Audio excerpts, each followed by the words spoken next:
Well, coming off of a couple of back-to-back days with high temps around or a little above 70 degrees, we are cooling things down today. March, always a weather roller coaster ride.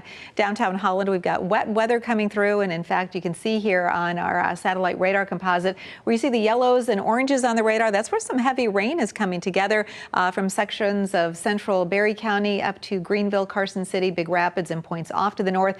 The backside of this system wrapping in some colder air, and that has allowed that precip to make the changeover from rain to snow.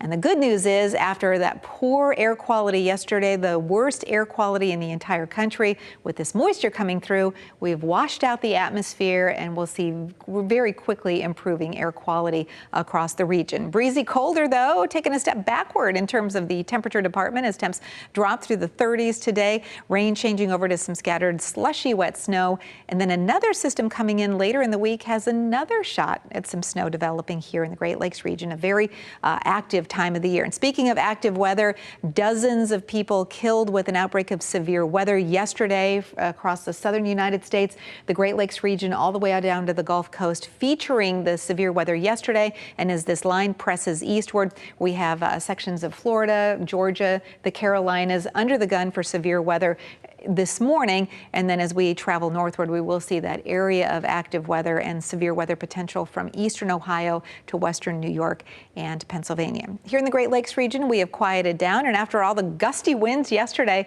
the winds will be on the decrease today as well. But notice this temperature trend. 45 degrees in Jackson and Lansing, down to 35 in Hart. These readings this morning are a good 15 to 20 degrees colder than we were just 24 hours ago. And by the way, we did make it up to around or a little above 70 degrees in most inland areas yesterday, mid to upper 60s in areas to the north and along the lakeshore. So here's a look at the future track as the system continues to move off to the east. We'll dry things out. Skies will clear late tonight into early tomorrow morning. We might even end up squeaking out a pretty sunset this evening, and certainly a beautiful sunrise tomorrow morning. Tomorrow we'll start the day with some sunshine for our St. Patrick's Day. We'll see increasing clouds and more of a west to east flow starting to develop in the atmosphere, so our temperatures will be much milder as a result by Tuesday and Wednesday.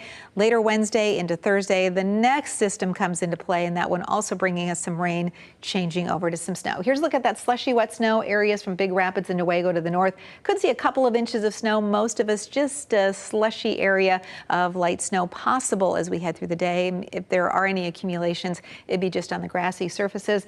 The drought monitor, the good news is with all this precip coming together, we had entered the weekend with most counties under a moderate to severe drought situation. And so the good news is we've been able to really pick up some good ground on a moisture, at least on the moisture side of things.